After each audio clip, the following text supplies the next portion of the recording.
जिंतूर ते परभणी मार्गावर आज सकाळी एसटी बसचा मोठा अपघात झाल्याने खळबळ उडाली आहे। पारंगी ते चांदस दरम्यान संभाजीनगर ते वसमत मार्गावर धावणारी राज्य परिवहन मंडळाची बस अचानक पलटली।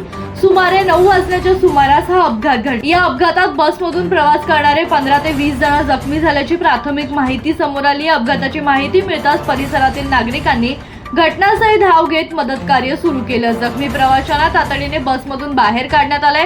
जखमी प्रवाशांना पुढील उपचारासाठी बोरी, जिंतूर आणि परभणी येथील रुग्णालयांमध्ये हलवण्यात आल्याची माहिती आहे। काही प्रवाशांना दुखापत झाल्याचं सांगण्यात येत असलं तरी जखमींची नेमकी संख्या आणि त्यांच्या दुखापतीचे स्वरूप अद्याप समोर आलेले नाही। दरम्यान बस नेमकी कोणत्या कारणामुळे पलटली याचे कारण अद्याप स्पष्ट झाले नाही। चालकाचे नियंत्रण सुटले की रस्त्यावर परिस्थितीमुळे हा अपघात झाला याची तपासणी सुरू आहे।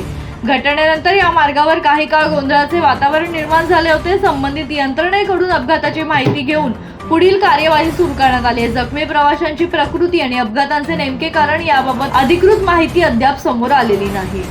मनोज टाक, जनशक्ती, जिंतूर।